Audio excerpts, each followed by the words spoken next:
नमस्ते।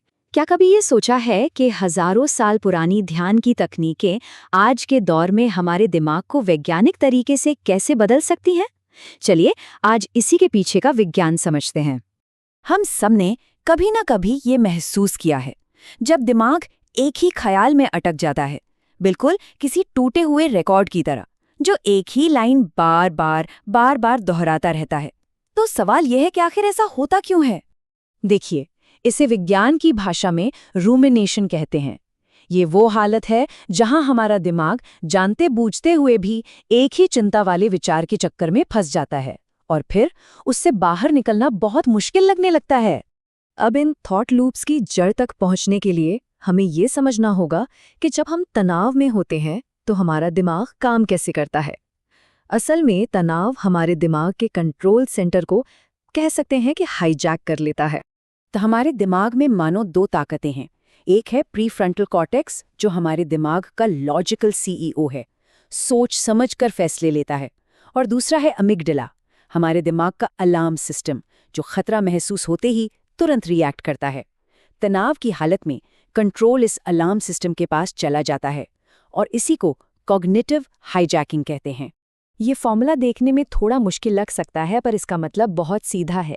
जब दिमाग के सीईओ यानी प्रीफ्रंटल कॉर्टेक्स की एक्टिविटी बढ़ती है तो हमारे अलार्म सिस्टम का थ्रेट रिस्पॉन्स अपने आप कम हो जाता है। मतलब एक ऊपर जाता है तो दूसरा नीचे। ये दोनों एक दूसरे के उलट काम करते हैं। तो सवाल ये है कि क्या इस हाईजैकिंग को रोकने का कोई तरीका है? क्या हम कंट्रोल वापस अपने हाथ में ले सकते हैं? जवाब है हाँ, और इसका रास्ता हमारी प्राचीन परंपराओं में छिपा है। चलिए उस कमाल की तकनीक को समझते हैं। इसे कहते हैं मैन्युअल ट्रेसिंग। इसमें हम जानबूझकर अपनी आंखों से किसी ज्यामितीय यानी ज्योमेट्रिकल पैटर्न को ट्रेस करते हैं।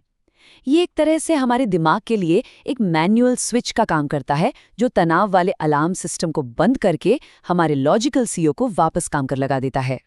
ये बिल्कुल एक सीसॉ की तरह काम करता है, पता है।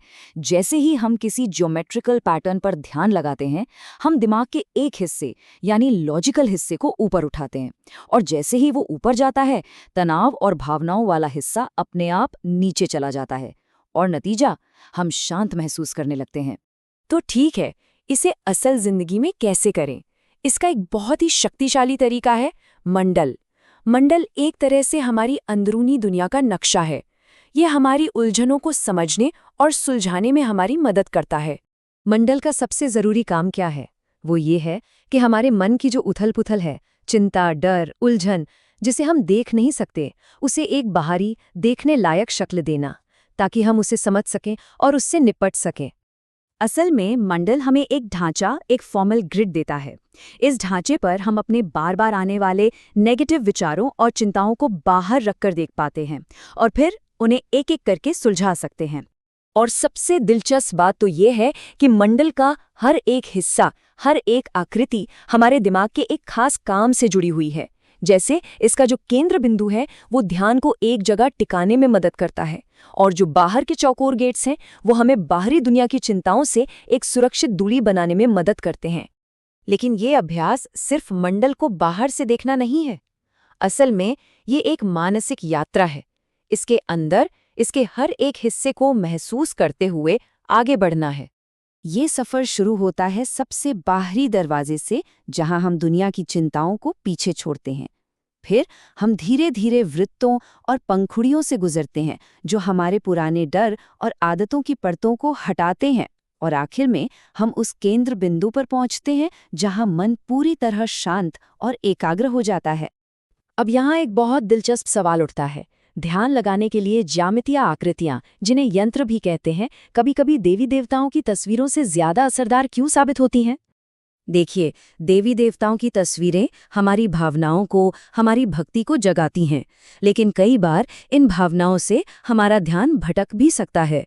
वहीं दूसरी तरफ एक ज्यामितीय यंत्र, उसमें कोई कहानी नहीं होती, कोई व्यक्तित्व नहीं होता। वो हमें सिर्फ और सिर्फ शुद्ध ऊर्जा और उसकी बनावट पर ध्यान लगाने के लिए मजबूर करता है, जिससे मन के भटकने की गुंजाइश बहुत कम हो जाती है।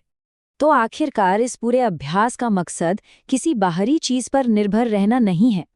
इसका असली लक्ष्य है अपने दिमाग के अंदर ही एक ऐसा शांत और मजबूत कोना बनाना, एक ऐसा गढ़ तैयार करना जहां हम किसी भी हालात में सुकून पा सकें। हमारे दिमाग में एक कमाल की ताकत होती है जिसे न्यूरोप्लास्टिसिटी कहते हैं। इसका मतलब है कि दिमाग वक्त के साथ खुद को बदल सकता है। जब हम बार बार इन ज्योमेट्रिकल पैटर्न्स का अभ्यास करते हैं तो हम असल में अपने दिमाग को शांत और मजबूत बनाने के लिए रीवायर कर रहे होते हैं। और ये जो अंदरूनी गढ़ है, ये 3 मजबूत पिलर्स पर खड़ा होता है। पहला, दिमाग के उन न्यूरॉन्स को शांत करना जो खतरे पर रिएक्ट करते हैं। दूसरा, शांति को सिर्फ सोचना नहीं बल्कि उसे अपने शरीर में महसूस करना। और तीसरा, उन ज्योमेट्रिकल पैटर्न्स से जुड़ना जिन्हें हमारा दिमाग स्वाभाविक रूप से सुरक्षित और स्थिर मानता है। तो हमने ये देखा कि ये प्राचीन तकनीकें सिर्फ कोई आध्यात्मिक प्रथा नहीं है, बल्कि ये हमारे दिमाग को कंट्रोल करने के वैज्ञानिक रूप से साबित तरीके हैं। और ये हमें एक बहुत ही शक्तिशाली विचार के साथ छोड़ जाता है। जरा सोचिए, क्या होगा अगर हम एक ऐसा मन बना सकें जिससे बाहर की दुनिया की कोई भी उथल-पुथल हिला ही ना सके?